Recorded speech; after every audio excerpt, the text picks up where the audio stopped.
యాక్సిలరేటర్ని నెమ్మదిగా తొక్కితేనే మీకు అంత నిన్నెవరు పిలిచారమ్మా అప్పుడప్పుడు ఇలా పిలవకుండానే ఎంజీ వాయిస్ అసిస్టెంట్ అనేది యాక్టివేట్ అయిపోతుంది. సో ఒక 20-25 స్పీడ్లో క్రాస్ చేశాను. సో అలా వెళ్ళేటప్పుడు కింద దీని బాటమ్కి అయితే ఆ స్పీడ్ బ్రేకర్ అయితే తాకింది. ఇది కంపెనీ వాళ్ళ కార్ కాబట్టి సరిపోయింది, నా కార్ అయితే గుండె ఆగిపోయేది. సో ఇక్కడ నేను ఇండికేటర్ ఆన్ చేసి డ్రైవ్ చేసేటప్పుడు లైక్ టర్న్ తీసుకునేటప్పుడు ఇక్కడ మనకి 360 కెమెరా అనేది ఆన్ అవుతుంది. చూసారా వీడియో తీసేటప్పుడు ఏది ఆన్ అయింది రైట్, మళ్ళీ ఆఫ్ అయిపోయింది. దీంట్లో అడాప్టివ్ క్రూజ్ కంట్రోల్ లేదు, అడాస్ లేదు కాబట్టి ముందున్న వెహికల్ని ఇది అడాప్ట్ చేసుకుని క్రూజ్ అయితే చేసుకోలేదు. మనమే బ్రేక్ పైన కాలు పెట్టి బ్రేక్ అయితే వేసుకోవాలి, లేదంటే డైరెక్ట్గా వెళ్ళి గుద్దేస్తుంది. ఇది రేంజ్ అనేది మీరు ఇచ్చే యాక్సలరేషన్ పైనే బేస్ అయి ఉంటుంది. మీరు యాక్సలరేటర్ని ఎంత నెమ్మదిగా ఎంత సున్నితంగా నొక్కితే మీకు రేంజ్ అనేది అంత ఎక్కువ వస్తుంది. మీరు మినిమం మంత్లీ 1500 కిలోమీటర్స్ అయితే ట్రావెల్ చేయాలి. సో మినిమం 1500 ట్రావెల్ చేస్తేనే మీకు బ్యాటరీ సబ్స్క్రిప్షన్ సర్వీస్ అనేది అప్లికబుల్ అవుతుంది. లేదు నేను దానికన్నా తక్కువ తిరుగుతానంటే మీరు దీన్ని బ్యాటరీతో కూడా కొనుక్కోవచ్చు. మీకు lifetime battery warranty, accidents ఇవన్నీ ఏమీ కాకుండా మీరు బ్యాటరీని కనుక సేఫ్గా కాపాడుకుంటే లైఫ్ టైము ఈ కార్ బతుకున్నన్ని రోజులు మీకు దీని బ్యాటరీ పైన వ్యారంటీ అయితే వస్తుంది. ఎలాంటి ప్రాబ్లం వచ్చినా ఆ తలనొప్పి మొత్తం ఎంజీ వాళ్ళే తీసుకుంటారు. అందరికీ గేమ్ తెలిసే ఉంటుంది, కాకపోతే చూసుకోవచ్చు మరీ అంత సీమ్లెస్గా లేదు ఎక్స్పీరియన్స్, కొంచెం లాగ్ ఉంది.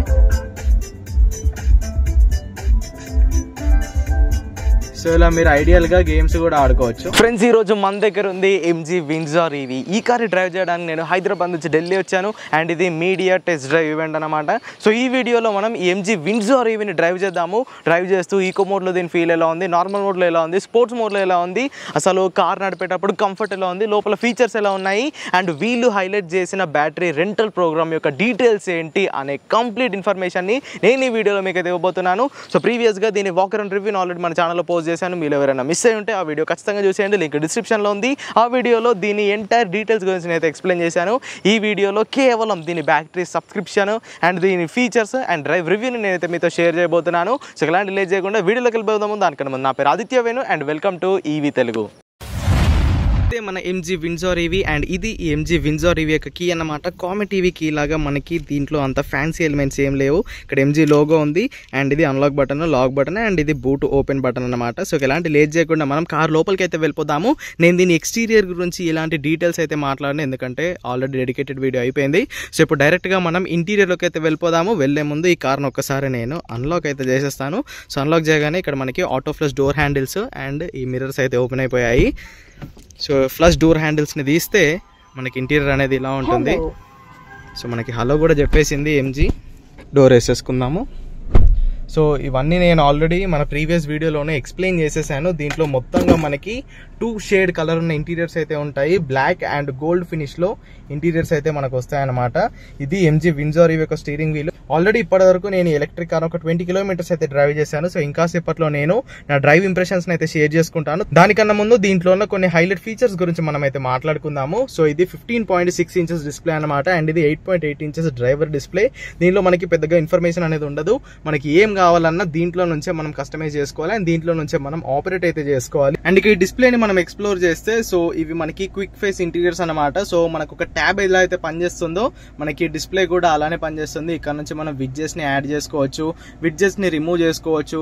సో ఇప్పుడు 360 విడ్జెట్ ని ఇక్కడ యాడ్ చేశాను కదా. సో నాకు డైరెక్ట్ గా ఇక్కడ హోమ్ స్క్రీన్ కి అయితే వచ్చేస్తుంది. ఇప్పుడు నేను ఇది ప్రెస్ చేస్తే డైరెక్ట్ నాకు 360 కెమెరా అనేది ఓపెన్ అయిపోతుంది. సో ఇలా దీన్ని చాలా రకాలుగా మనం అయితే కస్టమైజ్ చేసుకోవచ్చు. అండ్ మనం ముఖ్యంగా మాట్లాడుకోవాల్సింది ఎంజీ యాప్ స్టోర్ గురించి అనమాట. సో దీంట్లో మనకి ఓటీటీ యాప్స్ అయితే ఉంటాయి. మనం మూవీస్ ని, సాంగ్స్ ని ఇక్కడ నుండి అయితే వినొచ్చు. ఇక్కడ నుండి మనం ఈ మూవీస్ అన్నిటిని చూడొచ్చు. బట్ దీనికి మనకి సబ్స్క్రిప్షన్ అయితే కావాలి. ఈటీవీ విన్ ఇవన్నీ దీంట్లో ఉన్నాయి. సబ్స్క్రిప్షన్ తీసుకుంటేనే ఇదైతే వర్క్ అవుతుంది. అండ్ పర్టికులర్గా ఈ యాప్ ఓపెన్ చేసినప్పుడు నాకు ఎందుకో ఈ స్క్రీన్ కొంచెం ల్యాగ్ అనిపించింది. అంత దీని యూఐ అంత క్లియర్గానైతే లేదు. అండ్ దీంట్లో జియో గేమ్స్ ఆప్షన్ కూడా ఉంది. సో కార్ని చార్జ్ చేస్తున్నప్పుడు కానీ లేదా ఐడియల్గా పెట్టినప్పుడు మనం దీంట్లో గేమ్స్ కూడా ఆడుకోవచ్చు. ఇప్పుడు నేను ఒక గేమ్ ఆడైతే చూపిస్తాను. గేమ్స్ ఒక 7 ఉన్నాయి, కాకపోతే దాని యూఐ అంతగా నచ్చలేదు నాకు. 15.6 ఇంచెస్ డిస్ప్లే ఇచ్చి దీని యూఐని కాస్త పాడు చేసినట్టు నాకైతే అనిపించింది. ఇక్కడ 9 బాల్ పోల్ గేమ్ ఓపెన్ అయింది చూసుకోవచ్చు. మనం స్పీకర్స్ నుండి దీంట్లో సౌండ్ కూడా వస్తుంది. సో మనం ఏ గేమ్ ఆడితే ఆ సౌండ్ అయితే వస్తుంది అనమాట. ప్లే నొక్కుతాను నేను.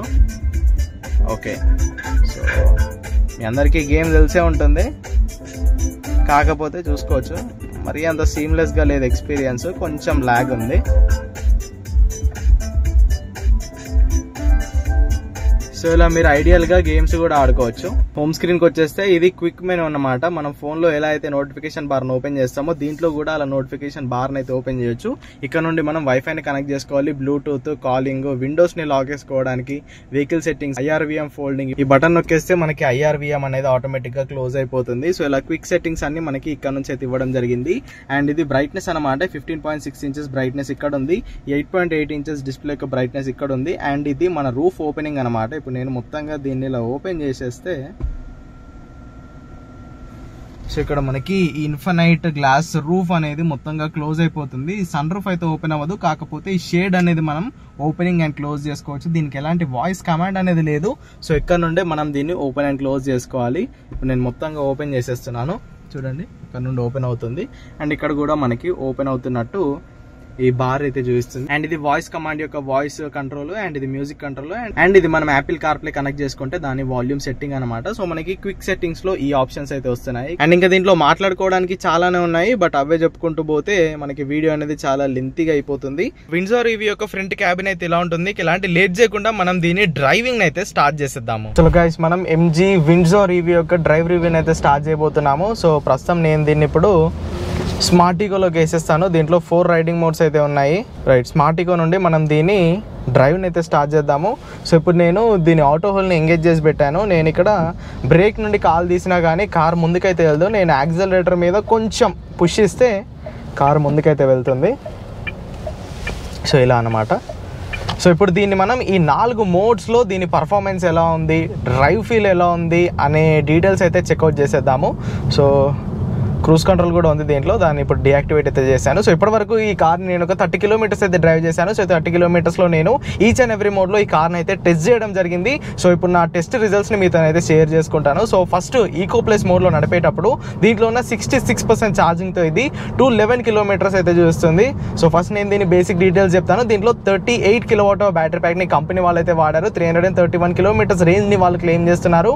బట్ మనకి real range somewhere around 290 to 300 kilometres వస్తే ఎక్కువనే చెప్పుకోవచ్చు. అది కూడా ఈ స్మార్ట్ ఈకోలో మీరు ఒక 50, 60, 70 స్పీడ్లో యాక్సిలరేటర్ని నెమ్మదిగా తొక్కితేనే మీకు అంత.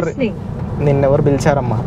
అప్పుడప్పుడు ఇలా పిలవకుండానే MG వాయిస్ అసిస్టెంట్ అనేది యాక్టివేట్ అయిపోతుంది. సో ఈ 15.6 ఇంచెస్ డిస్ప్లే అనేది అంత ఫ్లూయెంట్గా అంత క్లీన్గానైతే లేదు, కొంచెం ల్యాగ్స్ హియర్ అండ్ దేర్ అయితే ఉన్నాయి. బట్ డే టు డే లైఫ్లో మీకు ఇది అనేది అలవాటు అయిపోతుంది. చాలామంది దీని డిస్ట్రాక్షన్, ఇంత పెద్ద డిస్ప్లే ఇచ్చారు మనకు అక్కడ విజన్ బ్లాక్ చేస్తాను అంటున్నారు. ఇప్పుడు నేను డే టైంలో నడుపుతున్నాను కాబట్టి ఇది నా విజన్ అయితే బ్లాక్ చేయడం లేదు, నన్ను డిస్ట్రాక్ట్ అయితే చేయడం లేదు. దాని పని చేసుకుంటుంది, నా పని నేను చేసుకుంటున్నాను. సో దీన్ని నేను ఆండ్రాయిడ్ ఆటోతో కూడా కనెక్ట్ చేశాను. ఆండ్రాయిడ్ ఆటో అయితే మనకి వైర్లెస్ గా కనెక్ట్ అయిపోయింది. చూసుకోవచ్చు ఇంత పెద్ద స్క్రీన్ లో మనకి ఇది నావిగేషన్ చూపిస్తుంది. ఇక్కడ మనకి సాంగ్స్ అయితే ప్లే చేసుకోవచ్చు అండ్ మిగతావి కూడా మనం ఇక్కడ నుండి అయితే యాక్సెస్ చేసుకోవచ్చు. సో నాకు ఇంత పెద్ద స్క్రీన్ లో మ్యాప్స్ చూస్తున్నారు కాబట్టి నేను ఒక్కసారి ఇలా చూసి ఇటు చూస్తే నాకైతే సరిపోతుంది. అంతగా పెద్ద డిస్ట్రాక్షన్ అయితే నాకు ఇది అనిపించలేదు. సో ఇంత పెద్ద డిస్ప్లే ఇచ్చారు, ఫస్ట్ ఇన్ ద సెగ్మెంట్ కాబట్టి మనం దీన్ని ఎంకరేజ్ అయితే చేయాలి. అండ్ నెక్స్ట్ డ్రైవ్ ఫీలింగ్ గురించి మాట్లాడుకుంటే MG కామెట్ ఈవీని నేను చాలా డ్రైవ్ చేశాను, ZS ఈవీని కూడా డ్రైవ్ చేశాను. సో ఆ రెండు డ్రైవ్ చేస్తున్నట్టే నాకు ఇది కూడా అనిపించింది. ఇన్ఫ్యాక్ట్ ZS ఈవీ కొంచెం హెవీగా ఉంటుంది, బట్ ఇదైతే కామెట్ ఈవీ డ్రైవ్ చేసినట్టే అనిపించింది. స్టీరింగ్ వీల్ కానీ లేఅవుట్ కానీ అన్ని కామెట్ ఈవీ లాగానే ఉన్నాయి. బట్ ఇక్కడ ముందు స్పేస్ అయితే మీరు చూసుకోవాలి, అది కూడా పెద్దగా టెన్షన్ లేదని చెప్పుకోవచ్చు. ఎందుకంటే దీని ఫ్రంట్ బానెట్ అనేది మనకి సేమ్ కామెట్ ఈవీ లాగానే చాలా చిన్నగా ఉంటుంది. వీళ్ళ ఫ్రంట్ బానెట్లో ఇచ్చే స్పేస్ మొత్తం ఇక్కడ కవర్ చేశారని చెప్పుకోవచ్చు. సో మీకు కావాలనుకుంటే చిన్న చిన్న సామాన్లు కూడా పెట్టుకోవచ్చు, బట్ అది స్పీడ్స్లో నాట్ రికమెండబుల్ అనమాట. సో మీకు ముందు ట్రాఫిక్లో ఉన్నప్పుడు ముందు డిస్టెన్స్ని ఎస్టిమేట్ చేసుకోవడానికి పెద్దగా ఇష్యూ అయితే ఉండదు, ఎందుకంటే బానెట్ చిన్నగా ఉంటుంది కాబట్టి. So driving feel, driving comfort అయితే అంత కష్టంగా ఏమీ లేదు. కామెట్ ఈవీ డ్రైవ్ చేస్తున్నట్టే నాకైతే ఇది అనిపించింది. ఇక eco plus mode, smart eco అనొచ్చు, ఈకో ప్లస్ అనొచ్చు. దీంట్లో డ్రైవ్ ఫీల్ కూడా బాగానే ఉంది. మీకు పవర్ అంతగా రాదు. ఎవరైతే చిన్నగా తక్కువ స్పీడ్లో సిటీలో నెమ్మదిగా క్రూజ్ చేయాలనుకుంటున్నారో వాళ్ళకి ఈకో ప్లస్ మోడ్ అనేది మోర్ దెన్ ఎనఫ్. మీకు రేంజ్ ఎక్కువ వస్తుంది, అన్ని బాగానే ఉంటాయి. సో ఇక సస్పెన్షన్ గురించి మాట్లాడుకుంటే ఇందాక నేను దీన్ని ఒక ఘాట్ రోడ్లో కూడా డ్రైవ్ చేయడం జరిగింది. సో సస్పెన్షన్ అయితే మరింత స్మూత్గా లేదు. ఇక్కడ స్పీడ్ బ్రేకర్ వచ్చింది, మీకు చూపిస్తాను. 30 స్పీడ్లో నేను దీన్ని క్రాస్ చేస్తున్నాను, 20 స్పీడ్లో క్రాస్ చేశాను. ఓకే, సస్పెన్షన్ డీసెంట్, మరీ అంత స్పాంజీగానే అయితే లేదు, కొంచెం స్టిఫ్ సైడే ఉంది. అండ్ దీంట్లో రీజనరేటివ్ బ్రేకింగ్ని కూడా మనం కంట్రోల్ అయితే చేసుకోవచ్చు. ఇప్పుడు నేను మీకు చూపిస్తాను.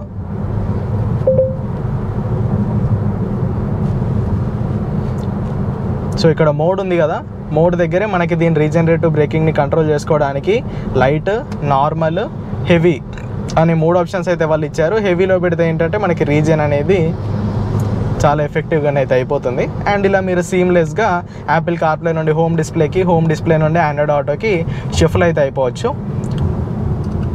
ఓకే, ఇక్కడ ఇంకోసారి స్పీడ్ బ్రేకర్ వచ్చింది. సో ఇందాక ఒక స్పీడ్ బ్రేకర్, చాలా పెద్ద స్పీడ్ బ్రేకర్ అది, నేను ఒక 20-25 స్పీడ్లో క్రాస్ చేశాను.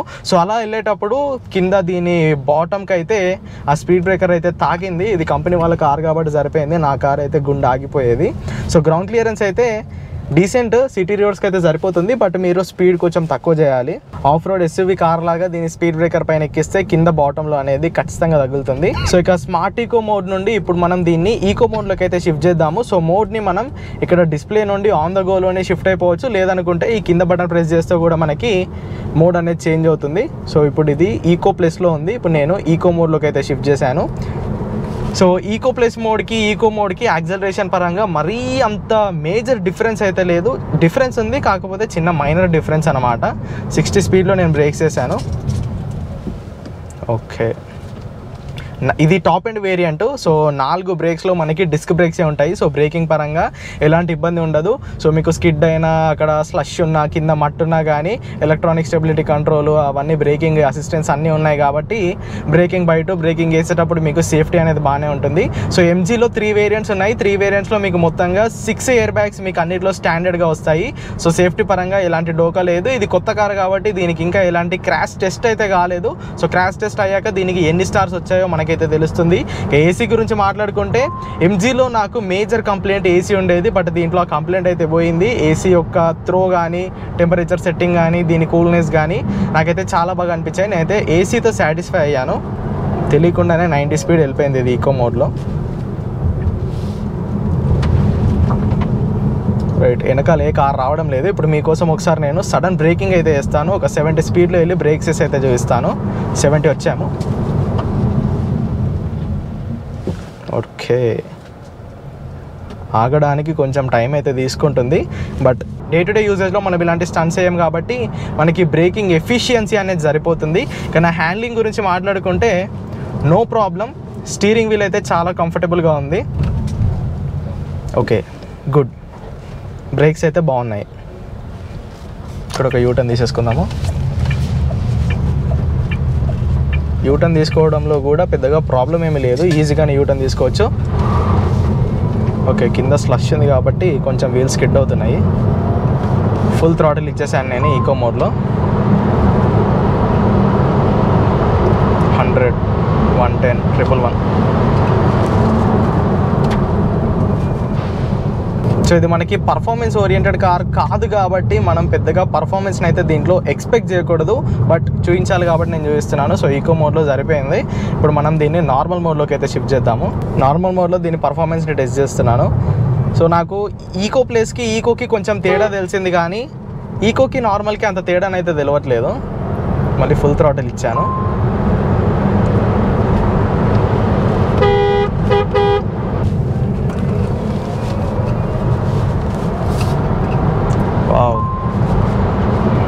బాగుంది. నార్మల్ మోడ్లోనే యాక్సలరేషన్ చాలా బాగుంది.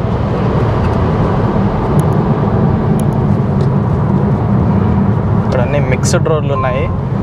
మట్టి, బురద, నీళ్ళు, సిమెంట్. చిన్న కార్నరింగ్ ట్రై చేద్దాము. Okay, confident, inspiring. మళ్ళీ full throttle.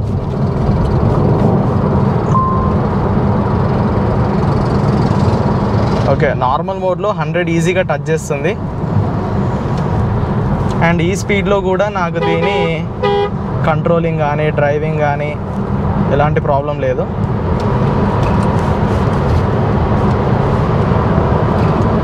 Done. Right, breaks కానీ, యాక్సలరేషన్ కానీ సో చాలా ఈక్వల్గా ఇదైతే మేనేజ్ చేస్తుంది. సో ఈజీగా మనం దీన్ని ఆడుకోవచ్చు. ఫన్ టు డ్రైవ్ కార్ అని చెప్పుకోవచ్చు. నెక్స్ట్ ఇక స్పోర్ట్స్ మోడ్లో వేసాను నేను. యా, నార్మల్ మోడే ఫన్ అని చెప్తాను. నార్మల్కి స్పోర్ట్స్కి అంత డిఫరెన్స్ అయితే లేదు. మళ్ళీ మనం యూటర్న్ తీసుకుందాము. సో ఇక్కడ నేను ఇండికేటర్ ఆన్ చేసి డ్రైవ్ చేసేటప్పుడు లైక్ టర్న్ తీసుకునేటప్పుడు ఇక్కడ మనకి 360 డిగ్రీ కెమెరా అనేది ఆన్ అవుతుంది. చూసారా, వీడియో తీసేటప్పుడు ఏది ఆన్ అయింది. రైట్, మళ్ళీ ఆఫ్ అయిపోయింది. సో ఇలా మనం టర్న్స్ తీసుకుంటున్నప్పుడు దీంట్లో మనకి 360 డిగ్రీ కెమెరా ఉంది కాబట్టి మనం ఏ ఇండికేటర్ వేస్తే అటు సైడ్ పక్కన ఏం వెహికల్స్ వస్తున్నాయని చూపిస్తుంది. బట్ 100% దాని మీద రిలై అవ్వలేము. ఖచ్చితంగా మీరు మిర్రర్లోనైతే చూసుకోవాలి. బట్ స్పోర్ట్స్ మోడ్ ఈ స్పోర్ట్స్ మోడ్ యార్. ఇందాక చెప్పినట్టు నార్మల్కి స్పోర్ట్స్కి పెద్దగా నాకు తేడా తెలియడం లేదు until and unless I see the display. 120 speed వెళ్ళిపోయింది ఇది అప్పుడే. సో ఇప్పుడు మనం క్రూజ్ కంట్రోల్ని ఒకసారి టెస్ట్ చేద్దాము. సో దీంట్లో క్రూజ్ కంట్రోల్ ఆప్షన్ అయితే ఉంది. క్రూజ్ కంట్రోల్ని ఎంగేజ్ చేయాలంటే ఇక్కడ పైన ఈ బటన్ ఉంది కదా, దీన్ని అయితే ప్రెస్ చేయాలి. ఆల్రెడీ ప్రెస్ చేసి పెట్టాను నేను. క్రూజ్ కంట్రోల్ ప్రెస్ చేసి ఈ బటన్ ఉంది కదా, సో దీన్ని కింద కనేస్తే మన క్రూజ్ కంట్రోల్ అనేది సెట్ అయిపోతుంది. 72 స్పీడ్లో ఇప్పుడు నేను దీన్ని అయితే సెట్ చేశాను. ముందు నాకు ఒక డిస్ట్రాక్షన్ వచ్చింది, బ్రేక్స్ పైన నేను స్లైట్గా కాల్ పెట్టాను. క్రూజ్ కంట్రోల్ అనేది మళ్ళీ డిసెంగేజ్ అయితే అయిపోయింది. దీంట్లో అడాప్టివ్ క్రూజ్ కంట్రోల్ లేదు, అడాస్ లేదు కాబట్టి ముందున్న వెహికల్ని ఇది అడాప్ట్ చేసుకుని క్రూజ్ అయితే చేసుకోలేదు. మనమే బ్రేక్ పైన కాల్ పెట్టి బ్రేక్ అయితే వేసుకోవాలి, లేదంటే డైరెక్ట్గా వెళ్ళి గుద్దేస్తుంది ఇది. సో ఇప్పుడు నేను ఓకే 40 స్పీడ్ కింద క్రూజ్ కంట్రోల్ అయితే ఎంగేజ్ అవ్వడం లేదు, 38 దగ్గర అవ్వడం లేదు. 40 క్రాస్ చేద్దాం ఒకసారి. రైట్, 40 క్రాస్ చేస్తేనే మన క్రూజ్ కంట్రోల్ అనేది ఎంగేజ్ అయిపోయింది. సో ఇప్పుడు 42 స్పీడ్కి క్రూజ్ కంట్రోల్ అయితే సెట్ అయిపోయింది. స్పీడ్ని పెంచాలంటే మళ్ళీ మీరు థ్రాటిల్ నొక్కాల్సిన అవసరం అయితే లేదు. సో ఈ లివర్ ఉంది కదా, దీన్ని పైకనేస్తే 55 కిలోమీటర్ స్పీడ్ అనేది అదే పెరుగుతుంది. ఇప్పుడు 45 పైన సెట్ అయింది. ఇంకోసారి నేను పైకంటే 50 స్పీడ్ వెళ్ళిపోతుంది. దాని తర్వాత ఇప్పుడు నెక్స్ట్ 55 స్పీడ్, దాని తర్వాత ఇప్పుడు 60 స్పీడ్, 65, 70, 75, 80, 85, 90. సో ఇలా 55 కిలోమీటర్ స్పీడ్ అనేది మనం ఈ బటన్ ప్రెస్ చేసే కొద్దీ అదైతే పెరుగుతుంది. బట్ గుర్తుంచుకోండి, క్రూజ్ కంట్రోల్లో పెడితే కూడా మనకి రేంజ్ అనేది కాస్త తక్కువ అవుతుంది. రేంజ్ అనేది మీరు ఇచ్చే యాక్సలరేషన్ పైనే బేస్ అయి ఉంటుంది. మీరు యాక్సలరేటర్ని ఎంత నెమ్మదిగా ఎంత సున్నితంగా నొక్కితే మీకు రేంజ్ అనేది అంత ఎక్కువ వస్తుంది. అండ్ నెక్స్ట్ చాలా మందికి దీని బ్యాటరీ సబ్స్క్రిప్షన్ పైన డౌట్స్ అయితే ఉన్నాయి. సో ఎంజీ వాళ్ళు క్లియర్ అయితే చేశారు. క్లియర్ అంటే మొత్తంగా క్లియర్ చేయలేదు. సో ఇదంతా మార్కెటింగ్ స్టంటే, నేనైతే క్లియర్ గా చెప్తాను ఇది. సో వీళ్ళు 10 లక్షల రూపాయలు ఎక్స్ షోరూమ్ కాస్ట్ కి కార్ని అయితే లాంచ్ చేశారు. బ్యాటరీకి 3.5 రూపాయలు అదనంగా పే చేయాలంటున్నారు. దానికి వీళ్ళొక కండిషన్ అయితే చెప్పారు, మీరు మినిమం మంత్లీ 1500 కిలోమీటర్స్ అయితే ట్రావెల్ చేయాలి. సో మినిమం 1500 ట్రావెల్ చేస్తేనే మీకు ఈ బ్యాటరీ సబ్స్క్రిప్షన్ సర్వీస్ అనేది అప్లికబుల్ అవుతుంది. లేదు నేను దానికన్నా తక్కువ తిరుగుతానంటే మీరు దీన్ని బ్యాటరీతో కూడా కొనుక్కోవచ్చు. బ్యాటరీతో మేము సేల్ చేయమని వీళ్ళైతే చెప్పలేదు. సో విత్ బ్యాటరీ కావాలనుకుంటే కూడా మీరు ఈ కార్ని తీసుకోవచ్చు. బట్ దాని ప్రైస్ ఎంత అనేది వీళ్ళు ఈ మంత్ ఎండింగ్ వరకు చెప్తామని అయితే చెప్పారు. అండ్ నెక్స్ట్ ఈ 3.5 రూపీస్ పర్ కిలోమీటర్ అనేది మేము ఎన్ని కిలోమీటర్లు తిరిగినా ఇంతే ఉంటుందా అంటే ఉండదు. మీరు తీసుకునే ప్యాకేజ్ని బట్టి కాస్ట్ అనేది వ్యారీ అవుతూ ఉంటుంది. మీరు ఫర్ ఎగ్జాంపుల్ నెలకు ఒక 2000 కిలోమీటర్లు తిరుగుతారు, 3000 తిరుగుతారు, 4000 తిరుగుతారు, 5000 తిరుగుతారు, 10,000 తిరిగే వాళ్ళు కూడా ఉంటారు. సో వాళ్ళకి దగ్గర ప్యాకేజ్ని వీళ్ళు కస్టమైజ్ చేసిస్తారు. సో ఇదంతా మీరు కస్టమైజ్ చేసుకోవచ్చు. నెలకి నేను ఎన్ని రూపాయలు పే చేయాలి, 1 కిలోమీటర్కి నాకు ఎంత పడుతుంది, ఎన్ని కిలోమీటర్లు తిరుగుతానన్న దానిపై మీరు దీన్ని కస్టమైజ్ అయితే చేసుకోవచ్చు. అండ్ ఈ కస్టమైజబుల్ ఆప్షన్స్ ని కూడా ఎంజీ వాళ్ళు ఇంకా చెప్పలేదు. అండ్ ఇక్కడ ఇంకో ట్విస్ట్ ఏంటంటే ఈ battery as a service option లో రెంట్ ఏదైతే ఉందో అది డైరెక్ట్ గా ఎంజీ వాళ్ళైతే ఇవ్వరు. సో వీళ్ళు ఫైనాన్సర్స్ తో అయితే పార్ట్నర్షిప్ అవ్వడం జరిగింది. బజాజ్ ఫైనాన్స్, హీరో ఫైనాన్స్ లాంటి కంపెనీస్ తో వీళ్ళైతే టైఅప్ అయ్యారు. సో వాళ్ళు మీకు ఈ బ్యాటరీ పైన లోన్ లాగానే ఇస్తారు. సో వాళ్ళకే మీరైతే పే చేయాలి. దీనిపైన జిఎస్టీ, ఇంట్రెస్ట్ ఇవన్నీ అయితే అప్లికేబుల్ అవుతాయి. వాటి డీటెయిల్స్ ని కూడా ఎంజీ వాళ్ళు ఇంకా స్పెసిఫిక్ గా అయితే అనౌన్స్ చేయలేదని చెప్పుకోవాలి. సో ఇవన్నీ రానున్న రోజుల్లో మనకైతే తెలుస్తాయి. లేదా మీరు కారు కొనడానికి షోరూమ్ కి వెళ్ళినప్పుడు అక్కడ ఎంజీ వాళ్ళు మిమ్మల్ని కూర్చోబెట్టుకొని మీరు రోజుకి ఎన్ని కిలోమీటర్స్ డ్రైవ్ చేస్తారు, మీ రిక్వైర్మెంట్ ఏంటి అన్న దానిపై మీకు ఒక ఆప్షన్ అయితే వాళ్ళు సజెస్ట్ చేస్తారు. అండ్ వీళ్ళు ఒక 4 ఫైనాన్సర్స్ తో అయితే టైఅప్ అయ్యారు. సో ఆ 4 ఫైనాన్సర్స్ యొక్క చార్జెస్ అనేవి వేరువేరుగా ఉన్నాయి. 3.5 రూపీస్ అనేది బేస్ మినిమం అనమాట. 5.5 రూపీస్, 6 రూపీస్ వరకు ఆ ఫైనాన్సర్స్ అయితే చార్జ్ చేస్తున్నారు. సో మీరు తీసుకునే ఫైనాన్సర్ ని బట్టి ఈ 3.5 రూపీస్ పర్ కిలోమీటర్ ఏదైతే ఉందో అదైతే అప్లికేబుల్ అవుతుంది. అండ్ మీరు చార్జ్ చేయడానికి దీనికి రూపాయి అయితే ఖర్చు అవుతుంది. అది మీరు హోమ్ చార్జర్ చేస్తేనే.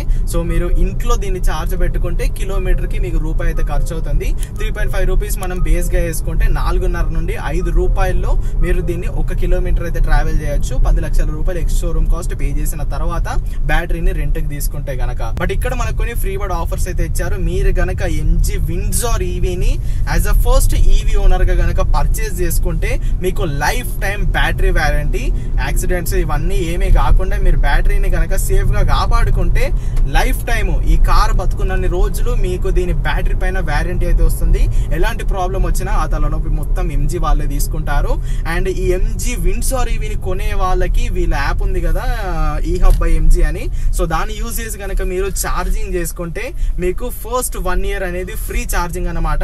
వాళ్ళు 20+ సిపిఓస్ చార్జ్ పాయింట్ ఆపరేటర్స్ అయితే పార్ట్నర్షిప్ అయ్యారు. సో వాళ్ళ దగ్గరికి వెళ్ళి మీరు ఛార్జింగ్ పెట్టుకుంటే బిల్ అనేది డైరెక్ట్ ఎంజీ వాళ్ళకి వెళ్ళిపోతుంది. మీరు 1 year ఫ్రీగా ఛార్జింగ్ స్టేషన్స్ అయితే యూజ్ చేసుకోవచ్చు. అండ్ ఇంకా దీంతో పాటు వీళ్ళు రీసేల్ వాల్యూని కూడా హైలైట్ చేశారు. సో ఫర్ ఎగ్జాంపుల్ ప్రస్తుతం మీరు టాటా నెక్సాన్ ఈవీని 20 లక్షలు పెట్టుకుంటే 1 year వాడిన తర్వాత దానికి 10 లక్షలు రావడం కూడా కష్టమైన రోజులు ఇవి. సో అలాంటిది ఎంజీ వాళ్ళు ఈ కార్ ని కొన్న 3 years తర్వాత కూడా 60% రీసేల్ వాల్యూ ఇస్తామని చెప్తున్నారు. సో దానికి మీరు వీళ్ళ సర్వీస్ సబ్స్క్రిప్షన్ ప్యాక్ ఏదైతే ఉందో అదైతే తీసుకోవాలి.